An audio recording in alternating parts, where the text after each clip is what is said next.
portanto, os órgãos e os centros vitais. E nas profundezas da mente, que pertence ao espírito, à individualidade, tá certo? Que está ligada ao elemento espiritual propriamente, é ali que nasce a energia mento-eletromagnética. Tal como acontece, por exemplo, num receptor, aliás, num emissor de rádio ou de televisão, onde ele recebe da usina hidrelétrica energia virgem, e utilizando os seus instrumentos, ele produz a onda eletromagnética e os estímulos são colocados nesta onda eletromagnética e conduzidos através dos pulsos magnéticos para o infinito, onde os receptores estarão capacitados para recebê-los. Deu para entender?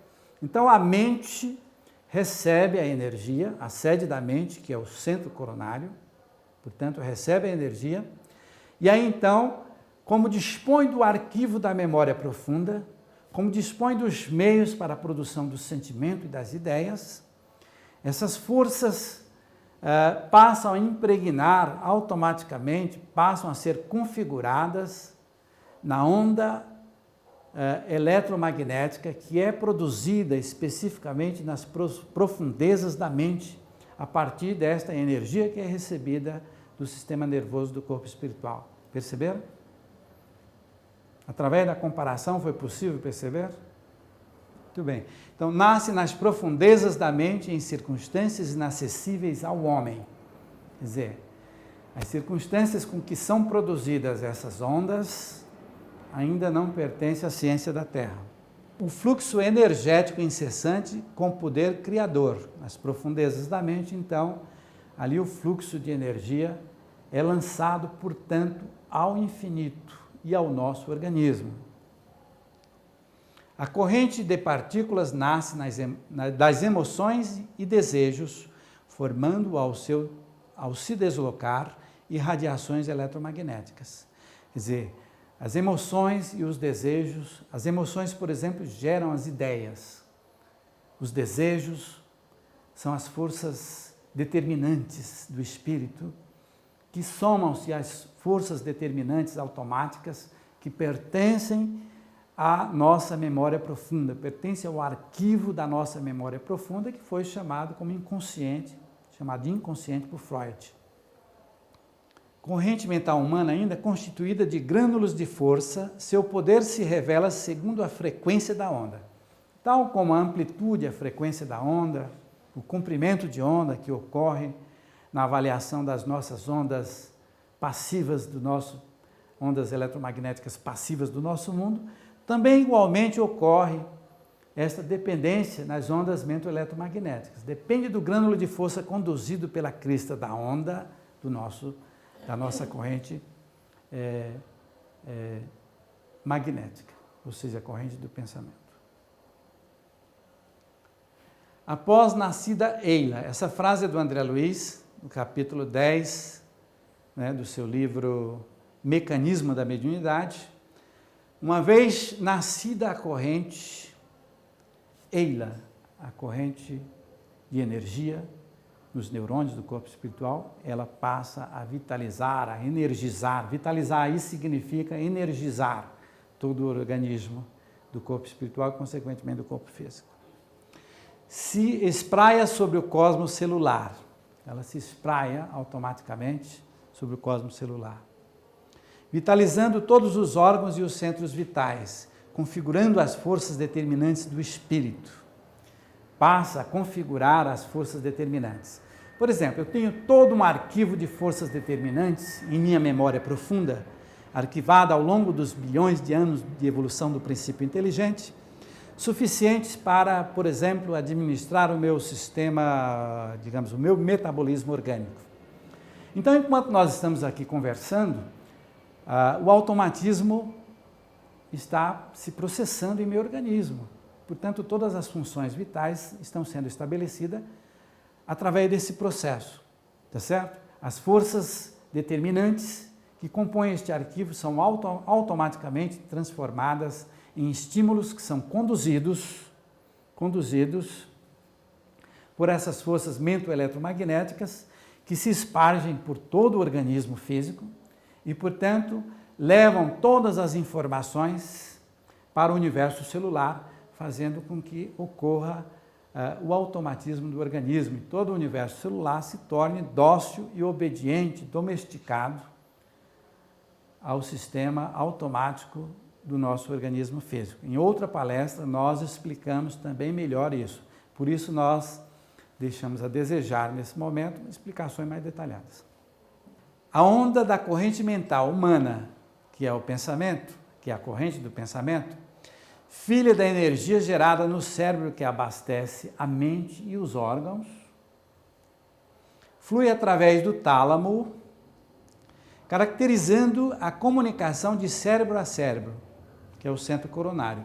No tálamo, no nosso diencéfalo, está a estação emissora das nossas ondas eletromagnéticas, mento-eletromagnéticas.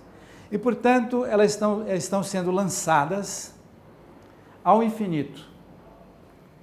E elas também estão sendo lançadas automaticamente ao nosso organismo e se incorporam às forças do nosso campo magnético, que associam às forças conhecidas como aura, e são lançadas ao infinito, juntamente com a primeira vertente automática do pensamento, responsável pela condução das forças determinantes do organismo.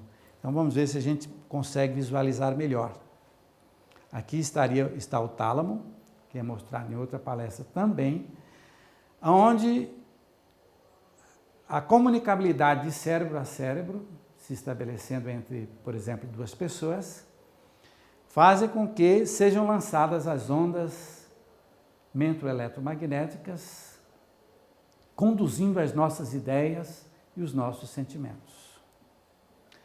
Irradia-se de forma condensada, estendendo sua influência no campo da aura da alma, encarnada ou desencarnada. Então, o que acontece é o seguinte: essas forças automáticas, esta força que é de uma das vertentes do tálamo, que são duas vertentes que nós mostramos em outra palestra, elas se associam às forças que compõem a aura e são lançadas ao infinito, enquanto as forças da própria aura têm o seu ponto de saturação. Elas terminam em determinado ponto. No entanto, como as forças do pensamento estão associadas, elas se lançam ao infinito e, através desse processo, a espiritualidade consegue automaticamente ler os nossos pensamentos e enxergar, inclusive com muita facilidade, as imagens produzidas pelas nossas ideias, pelos nossos sentimentos. Então é através desse processo que facilmente um obsessor consegue, inclusive, visualizar claramente as ideias e as imagens criadas pelo obsidiado. Quer dizer, não há necessidade absolutamente de ser um espírito elevado para se utilizar deste processo. Ele é automático. Há necessidade de que haja uma certa afinidade entre os espíritos mais atrasados para que o fenômeno ocorra.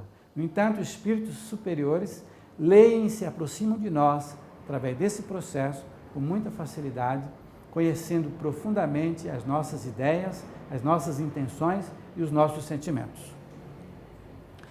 Essa influência se estende ao infinito, diminuindo com a distância do fulcro consciencial emissor. Quanto mais simples, por exemplo, uma prece, quanto mais fé, mais confiança, mais espaço ela atinge. E a tendência é se reduzir com o espaço a ser percorrido. Portanto, nós concluímos que o fluido magnético ou fluido espiritual nada mais é do que o fluido elétrico animalizado, nominado por Kardec na questão 65 do Livro dos Espíritos. Então, fluido animalizado, e, portanto, é um termo utilizado também por Anton von Mesmer,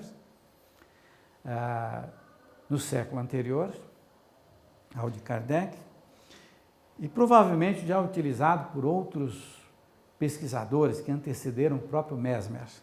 Portanto, hoje nós sabemos que este fluido elétrico animalizado, ou seja, que é produzido por nós e que flui das nossas mãos no momento do passe, por exemplo, é o mesmo fluido elétrico que está subordinado aos princípios da física que é produzido em nosso mundo, com a diferença de que ele é uma energia de outra dimensão, da dimensão espiritual, produzida por processo diferente, processo que desconhecemos, e partindo de energias desconhecidas para nós, porque estão em faixas vibratórias diferentes, com grânulos de forças de tamanhos diferentes, porém subordinadas ao mesmo princípio e à própria unidade universal estabelecida por Deus. Portanto, seria inconcebível existir um tipo, princípios diferentes, diferenciados para o mundo espiritual. Para o universo inteiro, os princípios da física são os mesmos. Agora, para finalizar, estamos já quase no final, o magnetismo do mundo é força passiva, como nós já sabemos, não é isso? O Sol é a fonte vital para todos os núcleos da vida planetária. A afirmação do Emmanuel no livro, que não consta aí, mas é do livro O Consolador, onde ele diz que se a própria ciência hoje ainda interroga sobre as questões do suprimento das forças atômicas do nosso mundo, há uma garantia da espiritualidade de que essas forças são supridas pelo próprio Sol. Quer dizer, o nosso Sol supre, portanto, é uma espécie de combustível da nossa constituição atômica. E, consequentemente, as forças magnéticas passivas do nosso mundo, que têm poderes limitados, muito limitados, embora realize prodígios. Se você quer saber o maior prodígio, passa o seu talão, o seu cartão de crédito, que você vai ver. Tá? E, portanto, é extremamente limitada. A do mundo espiritual, ela é inimaginável o seu poder, de um poder imenso. É a própria força mental, magnetismo espiritual, é a própria corrente do nosso pensamento, produzida pelos mesmos princípios em que são produzidas as correntes provenientes do magnetismo do nosso mundo. E, portanto, em nosso mundo, essas forças são supridas pela constituição do Sol, pelas ondas do Sol, que então penetram na constituição atômica e supre através da força atômica que a ciência conhece. A força atômica que existe em abundância nesse astro, que automaticamente, através das suas forças, fazem jorrar constantemente sobre o nosso planeta. E agora, todos os seres, como todos os centros em que se processam as forças embrionárias da vida, recebem a renovação constante de suas forças, no livro Consolador. Agora, magnetismo espiritual ou força ativa, que é o fluido espiritual que nós ouvimos falar tanto, tem a sua fonte de origem em Deus.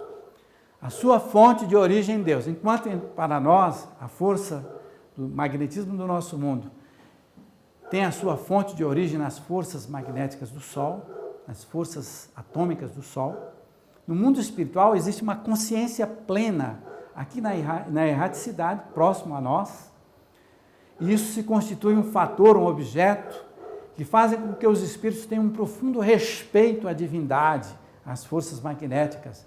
Nós estamos ainda longe de alcançar esta realidade, portanto, estamos apenas nos iniciando naquilo que já poderia ser objeto das nossas especulações, das nossas cogitações, no sentido de respeitar profundamente as forças magnéticas que dispomos, porque sabemos que, embora elas procedam diretamente do Sol, também são forças decorrentes e procedentes da divindade.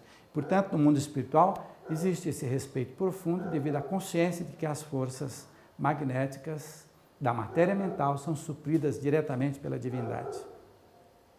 Então, num processo vitalício de absorção do fluido cósmico universal, através da respiração, nós incorporamos essas forças do fluido cósmico à nossa constituição sanguínea e, consequentemente, alimentamos o veículo da inteligência, nas palavras do André Luiz, que é o sistema nervoso do corpo espiritual.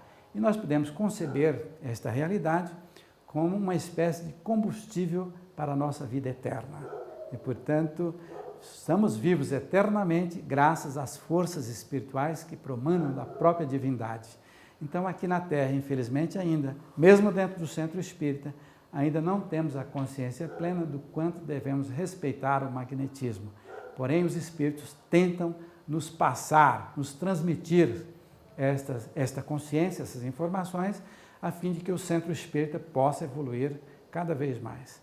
Portanto, nós estamos finalizando e apenas com esta frase nós vamos entender melhor. A matéria produz a força produz o movimento faz surgir o equilíbrio de atração e a atração se transforma em amor. E, portanto, são aquelas forças produzidas por nós mesmos, que impregnadas pelos nossos sentimentos, se transformam em amor, que são as mesmas forças em dimensões diferentes, produzidas da mesma maneira e subordinadas aos mesmos princípios da física, em qualquer que seja a dimensão do universo, pelo menos no nível de conhecimento em que nós estamos estagiando. É o amor, portanto, o legado do Cristo inconfundível. Então, muito obrigado por suportarem mais uma vez a minha presença. Muito obrigado. Se vocês quiserem fazer perguntas, podem ficar à vontade.